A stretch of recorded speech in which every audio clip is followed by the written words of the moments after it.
가족 간에 벌어진 끔찍한 사건. 아버지를 흉기로 살해한 아들이 경찰에 붙잡힌 사건입니다. 지난 6일 인근 주택에서 술을 마시고 70대 아버지를 살해한 20대 아들이 검거된 건데요. 아버지는 병원으로 바로 이송됐지만 끝내 숨졌습니다. 해당 가정은 가정폭력 신고가 빈번했던 곳이라고 전해졌는데요. 도대체 무슨 일이 있었던 건지 자세히 알아보겠습니다. 네, 20대 아들이 70대 아버지를 살해한 사건입니다. 양 변호사님, 도대체 이게 정확히 어떤 사연인가요? 네, 그러니까 당일 이제 주위에서 시끄럽다는 이제 신고를 해서 경찰이 출동을 했는데요. 그래서 20대 아들이 아버지를 살해를 했는데 아버지가 이제 병원으로 옮겼지만 끝내 숨지고 말았던 사건이었습니다. 근데 이제 안으로 들어가 봤더니 이 집은 굉장히 가정 폭력이 심했던 집안이었고요. 주위의 증언을 들어보니까 40년 동안 아버지가 어머니를 폭행했던 가정폭력 집안이었습니다. 최근에도 이제 9번 이상 신고가 있었고요. 그리고 당시에는 상습적인 폭행으로 인해서 접근 금지까지 되어 있는 상황인데 아버지가 이제 집에 진입을 해서 어머니를 또 폭행하니까 이를 보다 못한 아들이 아버지를 살해까지 이르게 된 사건입니다. 그래서 저희가 이제 가정폭력과 관련해서 얘기를 하다 보면은 가정폭력의 끝은 살인 사건으로 끝난다라고 이제 얘기할 정도로 가정폭력이 심각한 경우에는 끝내 이런 피해자가 가해자를 살해하는 경우까지 이르게 됩니다. 그러니까요. 피해자가 가해자를 살해하는 상황 이게 참 몇십 년 동안 가정 내에서 이제 있었던 일의 이제 결말인 거라서 네. 뭐 단언하거나 저희가 빨리 뭐라고 이렇게 정리하기가 어렵지만 그러니까 처벌은 또 어떻게 됐을지 네. 이런 처벌 얘기 들으면 또 안타까울 때도 좀 있거든요. 사실 네. 이제 그 사안으로 들어가 보면 아들 같은 경우에는 이제 폭행당한 어머니를 보호하기 위해서 이런 범죄를 저지른 거 볼 수가 있습니다. 그래서 실제로 이제 법률적으로도 이런 거는 정당방위로 봐야 되지 않느냐, 정당행위로 봐야 되지 않냐 이런 논의가 있지만 아직까지 법원에서는 현실적으로 그 가해자가 이제 그 가해를 하는 상황에서 막지 않은 이상은 이 폭력을 저지하기 위한 살인 사건의 경우에 정당방위까지는 볼 수 없다라고 보고 있습니다. 그러다 보니 이 아들의 경우에는 아버지를 살해한 거잖아요. 네. 그래서 이건 존속살해라고 해서 일반적인 살인 사건이나 그다음에 부모가 자녀를 살해하는 비속 사건에 비해서 중하게 처벌이 됩니다. 형법 250조 2항을 보면요. 직계존속을 살해한 자는 사형, 무기 또는 7년 이상의 징역에 처한다고 있기 때문에 가중처벌될 수밖에 없는 안타까운 상황입니다. 네. 존속, 비속 용어 잠깐 좀 정리하면 좋을 것 같아요. 그 존속이 네. 저보다 위고 비속이 아래 이런 네, 개념인 네. 거예요? 존속이 위고 비속은 이제 자녀고 그리고 자녀 손주 이렇게 됩니다. 네, 그러니까 이제 오랜 기간 아버지에게 폭행을 당해온 어머니를 본 아들이 격분해서 이런 일을 저지른 건데 안타깝습니다. 예방 조치가 있었다면 미리 막을 수 있지 않았을까요? 네, 맞아요. 좀 속상하기도 하고. 근데 이제 이런 경우에 아까 말씀하신 대로 뭐 정당방위까지 막 인정이 확실히는 안 되더라도 그래도 그런 고려를 해주고 하지 않을까 싶습니다. 이런 강력 사건들 많이 보시죠, 정 변호사님. 네, 맞습니다. 2020년도에 있었던 40년간 가장이 그 아내와 아들에게 가정폭력을 행사한 사건이 있었는데 국민참여재판으로 이 사건에 대해서 검찰이 구형한 형보다 훨씬 적은 형이 선고된 바가 있는데요. 사례를 한번 구체적으로 살펴보면 먼저 아내가 2만 5천 원 요금제 핸드폰 구입한 것에 대해서 불만을 가지고 폭행을 계속적으로 인사맞고 경찰 신고까지 들어가서 출동까지 했습니다. 그 아내가 경찰을 돌려보냈지만 그 아들이 그 현장을 목격하고 우발적으로 일어난 범행인데요. 이 범행뿐만 아니라 그전에도 아내는 팔이 부러지고 아들 그리고 또 손자까지도 이 폭행의 피해자였습니다. 법원은 이런 부분을 감안해서 아내에 대해서는 집행유예형 그리고 아들에 대해서는 7년형을 선고했는데 법정형을 본다면 존속 살해죄가 변호사님이 방금 이야기하신 것처럼 사형, 무기 7년 이상의 징역형입니다. 그나마 가장 하한형이 선고된 것입니다.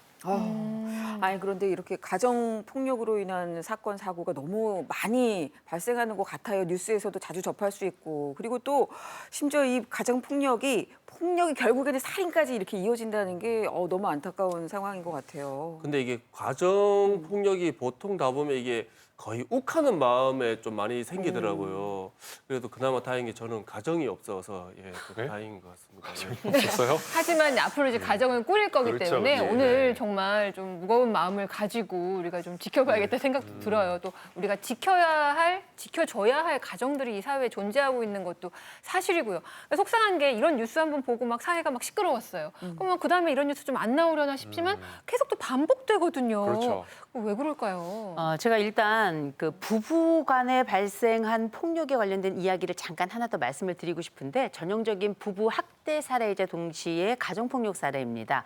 이게 지난해 5월에 발생했던 사례인데 강원도 원주에서 발생한 일입니다. 70대 남편이 70대 아내에게 폭력을 행사했어요.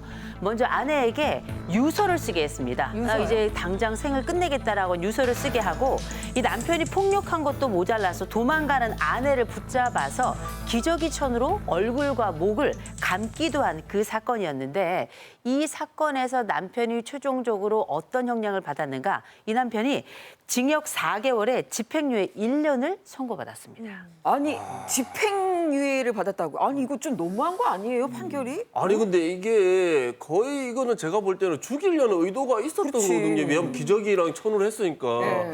제가 볼 때는 똑같이 하면 안 되나요, 그냥? 그러면? 그러긴 곤란하고요. 일단 이런 사건이 왜 발생했는가? 이런 판결이 난 데에는 남편을 아내가 용서한 겁니다. 이건 무슨 얘기냐면 이 아내가 남편을 처벌하지 말아주십시오라고 법원에다가 처벌 불원서를 낸 거예요. 그래서 이렇게 처벌이 우리가 생각했던 것보다 굉장히 적게 나오게 된 겁니다. 와. 그러니까 아내가 처벌 불원서를 제출을 해서 집행유예로 끝냈다는 얘기인데 이게 근데 가능한 건가요? 상식적으로 벌을 줘야 될 것 같은 상황이잖아요. 죽이려고 변호사님. 했던 상황이 있었던 그러니까요. 거니까요. 네. 저도 이제 상담을 하다 보면 가정폭력 사안이 굉장히 많이 있거든요. 근데 이제 어떤 분들은요, 본인이 당하고 있는 것을 폭력이라고 인식도 못하는 경우가 있어요. 뭐 이혼 사유를 얘기를 하다가 저는 이혼 사유는 없어요. 그런데 보면은 남편이 맨날 뭐 역사를 잡는다던가 목을 조른다던가 이런 게 있는데 이걸 폭력으로도 인식을 못하는 거죠. 이게 가정폭력의 특징 중에 하나가 또 그랬을 경우에 내가 이 사람을 처벌받게 하면 미안한 거 아니야? 라는 죄책감에 있어서 그래서 경찰에서 이제 처벌을 할까요? 라는 질문이 나오면 그건 아니고요. 그냥 봐주세요. 나중에는 또 그때는 처벌해달라고 했다고 나중에는 용서해달라고 탄원서를 또 제출하는 경우가 있습니다. 그러면 이제 경찰 입장에서는 어쩔 수 없이 이걸 감안하지 않을 수가 없어서 최종적으로 재판에 가면 이렇게 선처되는 경우가 있어서 굉장히 안타까운 거죠. 그래서 가정폭력의 아주 특징 중에 하나라고 볼 수 있습니다. 그러니까 뭐 사람을 이렇게 사랑하고 막 용서해주라고 이렇게 배웠어서 네. 뭔가 용서를 해줘야 될 것 같기도 하고 막 굉장히 그 갈등이 많이 될 것 같아요. 이거 용서해주면 그 뉘우치고 뭐 좋아질까도 싶고 막 이런 마음일까요? 사랑 네. 같은 소리 하지 마세요. 폭력은 그냥 폭력입니다. 우리가 이걸 사랑이라고 생각해서 용서한다 생각하시는데 이런 용서를 우리가 값싼 용서라고 부르는 거예요. 네. 너무 쉬운 용서는 결국은 이 폭력에 가속도를 붙이는 역할을 하기 때문에 절대 이 폭력에 대해서 쉽게 생각하거나 쉽게 용서하시는 거 굉장히 조심하셔야 되고 그런 차원에서 우리가 폭력이 딱 발생했다 제일 중요한 거 초기 대응이 굉장히 중요해요. 그래서 일단 첫 번째 폭력이 딱 발생했다 그러면 늘 기억하셔야 되는 게 있습니다. 도신입을 중요하셔야 돼요. 도신입? 도신. 첫 번째 도망가셔야 돼요. 폭력이 발생하면 일단 그 폭력 견디지 마시고 도망가셔야 되고 두 번째 신고하셔야 됩니다. 이 폭력을 가볍게 생각하시고 뭐 부부싸움은 칼로 물베기 그러다가 정말 큰일 나는 수가 있고요. 세 번째 필요하다면 입원도 하셔야 돼요.